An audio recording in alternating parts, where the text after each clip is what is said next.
Temos a moça Jamile Davis e temos a moça... Qual é o nome? Seu Peru. Não, pô, não fala. Ele falou antes, eu conto. Era Não, mas surpresa. bota aí. Não, mas...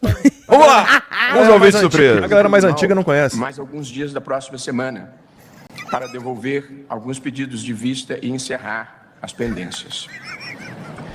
Ao apresentar meu pedido de aposentadoria, presidente, após mais de 40 anos de serviço público, transmito a Vossa Excelência e a todos os colegas a expressão do meu afeto profundo e sincero, com os melhores votos de sucesso continuado e boas realizações.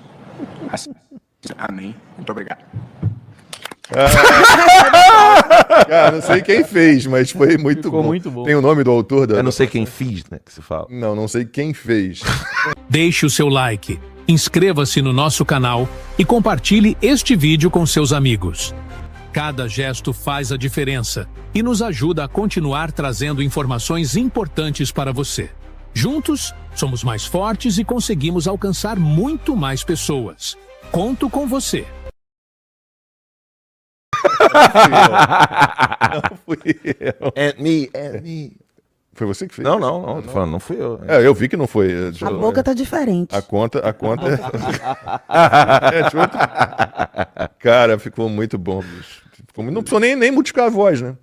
A voz já tava no ritmo, É. né? Na mesma pegada. Agora, a voz do seu peru parece com a do Barroso, né? Ai. Mas vamos lá. Luiz Roberto Barroso se aposentou 8 anos antes, né, do prazo. Ele só faz 75 anos daqui a 8 anos, mas estava sentido, está machucado, está ardido, e ele resolveu deixar então o STF antes da hora. Como é que é? Tá machucado, ardido? Eu tô... Entendi. Ui. E tá deixando o STF, e é o ministro que já passou pelo Supremo, o mais woke, né? Tudo que você puder imaginar de bobagem, ele defendeu e defende, né? Um globalista, um iluminista, quer recivilizacionar a população. Só para o pessoal ter uma a favor ideia, do aborto, da liberação só para o das pessoal ter uma drogas. ideia, é por causa do Barroso que a gente tem, eu não sei se avançou, o Max deve lembrar bem, o aborto das crianças anencéfalas, né? Não, ele... Nossa, Lembra disso? é o maior Você ativista político do... Você sabe que tem uma casa... de todos os tempos, eu acho. Tem uma casa em Brasília, de um católico, eu esqueci o nome dele agora, tenta lembrar rapidinho, Max, Não vou conseguir. que ele cuida de crianças anencéfalas. Na de várias verdade, crianças especiais, ele, né? ele cuida de crianças que a mãe tentou abortar. A galera vai lembrar aqui, ó. A galera vai lembrar aqui. Então, E aí... muitas crianças anencéfalas nessas, né? Mas Isso. crianças de todos os tipos. São crianças que sobreviveram ao aborto. E aí, eles colocaram uma criança anencéfala, Duas. duas, Uma de um lado e outra do uma outro. do lado eles convidaram o Barroso para ir lá, porque Barroso é um doador da casa, tá? Dessa casa que cuida de crianças especiais. E eles colocaram 2 crianças anencéfalas para ele e fizeram um texto agradecendo o Barroso pelas doações para Crianças, né? as Fizeram. crianças, para jogar na cara dele que a decisão dele teria matado aquelas crianças. E mesmo assim ele não mudou. Você vê o Casa tamanho- Jesus Menino? Casa Jesus Menino. É isso aí. Agradece aí quem foi, se puder falar, não Mas se sei. eu conseguir voltar aqui. Não, é Casa Jesus. Giovana Reis. Casa Jesus Menino. É isso aí. Obrigado, Giovana. E aí, nesse ponto, eu acho que é interessante a gente explicar aqui. E ele dizia que ele chorava, né? E ele chorava O Barroso compulsivamente. chorava copiosamente vendo as crianças dele. Então você vê que esses burocratas, eles não fazem ideia do mal e das consequências desastrosas das suas decisões. Ele tem verdades próprias, ele vive num mundo à parte. É isso aí. É isso aí. Que é muito parecido com um psicopata. Mas é incrível isso, né? Não é brincadeira a responsabilidade das decisões desses homens. Mas se faz necessário essa tomada de decisão de apoiar e depois tirar o apoio. É necessário confundir a audiência para quem ele trabalha, né? E eu falo audiência, eu falo é o povo. Ser woke, quando você vai olhar uma das pautas, né? A pró-vida, por exemplo, a pró-escolha. Na realidade, é a pró-escolha para matar sempre. Nunca é a escolha da pessoa, o feminismo, enfim, todas elas. Mas faz parte, eles precisam causar o dano e depois puxar um pouquinho. Ou fazer algo bom e tem algo pior que vem logo em seguida, porque é necessário confundir as pessoas. E lembrando que psicopata também tem um lado bom. Tem? Todo mundo tem lado bom. Rapaz. Todo mundo. O pior dos criminosos que você vai encontrar na cadeia provavelmente é um bom filho. Tem isso mesmo, ele trata bem a mãe. Isso, uma então- pessoa que ele tem um afeto. O que acontece com a nossa tentativa de compreender as decisões da Suprema Corte no Brasil é que nós estamos nos baseando em pessoas normais e que servem seguem as leis. Mas nós não temos pessoas normais no poder. O que é aplicado hoje no Brasil é o direito criativo. E quando você tem criatividade na mão de psicopata, o resultado é esse, deixa as pessoas confusas. Ah, mas ele é bonzinho aqui, olha só como ele ajudou. Não, alguém tá dizendo, casa, ele adotou pessoa. crianças dessa casa, ele Claro. sustenta, né? Ele Isso, dá dinheiro. aham. É normal, eles precisam fazer isso. Precisam para continuar circulando no meio e atraindo cada vez mais. E ter pra si. argumento para se defender, né? Exato. Não é que ele faz como as pessoas normais, que acabam tomando a decisão em casa. Sobrou aqui um dinheirinho, o cara vira pra esposa e fala assim, amor, vamos pegar esse dinheiro aqui do Ali pra aquela casa, porque as crianças estão necessitadas e tal, eu vi um panfleto, alguma coisa. Eles não são pessoas normais.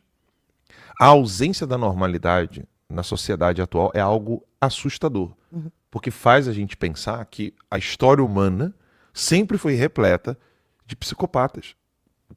E você sabe por quê? Que isso está no Ponerologia, né? O livro. Existe um livro cujo título é Ponerologia, Psicopatas no Poder. O Olavo mencionou esse livro, deu aula sobre esse livro, falou desse autor. E aí a Sedet, que é uma livraria, uma editora maravilhosa, conseguiu traduzir o livro, conseguiu os direitos do livro. O livro foi traduzido, o prefácio é do professor Olavo de Carvalho, está lá na livraria do Lacombe. Ponerologia, Psicopatas no Poder. O autor do livro é Andrew Lobachevsky. E esse homem, ele conseguiu sair a tempo da Polônia, veio para aqui, para os Estados Unidos, para buscar a liberdade, né, conseguir sobreviver. E ele era um professor universitário, psiquiatra, e ele percebeu a mudança de comportamento dos dois duros e dark, né, período negro da Polônia, que foi o momento em que os poloneses ficaram subjugados aos nazistas e depois subjugados aos comunistas.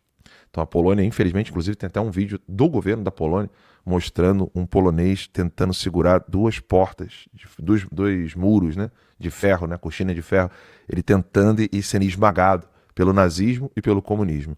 E qual foi a grande sacada do Andrew Lobachevsky? Quando os nazistas estavam no poder, as pessoas se ajudavam, né, para fugir da tirania nazista. E é possível ver isso, por exemplo, com clareza na biografia de Karol Wojtyła, que depois veio a ser o Papa João Paulo II. Então, é possível ver inúmeros testemunhos de pessoas se ajudando durante a ocupação nazista na Polônia. A Polônia, ela conseguiu vencer a primeira tentativa, que foi a dos bolcheviques. Depois ela não conseguiu e acabou sucumbindo na invasão nazista, e depois da invasão nazista ela fica nas mãos dos comunistas após a Segunda Guerra Mundial. E aí ela sofre até 1978, quando João Paulo II vira Papa e ele fala a palavra proibida, né, na missa. Ontem estávamos eu e o Max aqui conversando com um dos nossos convidados de ontem aqui, né, que estava nos visitando, falando que o partido, né, se chamava Solidarność, em polonês, em português, solidariedade.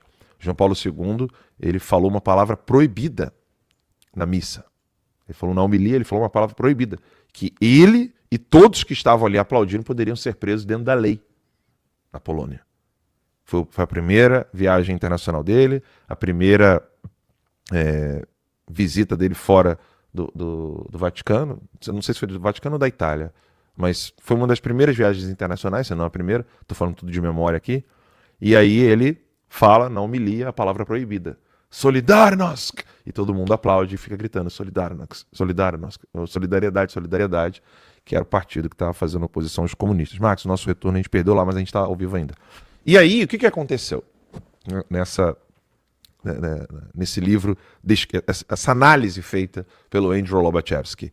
Ele percebeu que no domínio nazista as pessoas tinham essa empatia de ajudar o outro que está sendo subjugado pelo tirano. Quando os comunistas chegaram após a derrota do nazismo na Segunda Guerra e a Polônia foi rifada para Stalin, quando os comunistas dominam a Polônia, mudou. As pessoas não tinham mais o desejo de ajuda mútua. Por quê? Ele percebeu que uma das características que estava presente no comunismo, mas não estava presente no nazismo, é que no comunismo os psicopatas assumem o poder. E quando o psicopata assume o poder, ele impõe tanto medo que acaba criando e gerando uma horda de histéricos. Sim. E aí o psicopata ele só se sustenta por causa da base piramidal dos histéricos. E aí é o psicopata com o peso dos histéricos que acaba subjugando os outros. Ele percebeu que no nazismo, algumas vezes a pessoa que estava no topo, ela tinha mais características de liderança, capacidade técnica, era a pessoa má, evil, sabe, aquela coisa ruim, má. Mas você tinha ainda, era aquele mal que ainda tinha, não vou dizer qualidade técnica, mas ainda tinha preocupação técnica. Ou seja, quem é que estava à frente da cadeira de psicologia numa universidade dominada pelos nazistas? Quem estava cuidando da cadeira de psicologia era alguém que era um psicólogo. Que estava servindo ao nazismo, mas era psicólogo.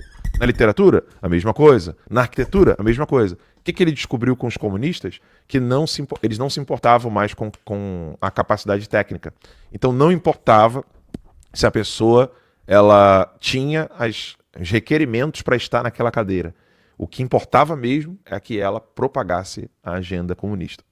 Exatamente o que eles querem fazer com o Messias agora. Exato. E aí, não, mas olha que interessante. E aí, você percebe isso na mudança do governo do Bolsonaro para o governo do Lula. Né? O Bolsonaro ele foi criticado porque ele não sabia economia. Porque ele confessou, né? Ele falou assim, eu não sei economia. Né? Max, teu braço está bem na tela. Aí, obrigado. E aí ele não sabia economia. E ele falou, eu não sei economia. E ele falou, não, mas eu vou chamar o Paulo Guedes. Eu não sei direito, mas eu vou chamar algum jurista. Isso. Eu não sei de relações internacionais, de geopolítica, eu vou chamar alguém que entende de geopolítica. Então o Bolsonaro foi chamando pessoas que poderiam ser competentes. E além de colaborar, poderiam fazer a curadoria sobre o assunto. Isso. Que é o que nós não temos. Exatamente. E aí chegou o Lula, e o que ele faz? Quando o Lula chega, ele coloca só os servos da agenda do Foro de São Paulo. E não tem é zero importância, porque se você percebe que até no Temer você não tinha isso, e o Temer é um revolucionário, mas no Temer, quem que estava na defesa? Era alguém que dialogava de alguma maneira com os militares. Quem é que estava na economia? Alguém que entendia de economia, mas queria fazer os caminhos do Temer. No Lula, não. É o Haddad. O que o Haddad entende de economia? Mesmo para as coisas ruins. Se você fizer uma análise séria, fria, você fala assim, não, peraí, não faz sentido o Haddad.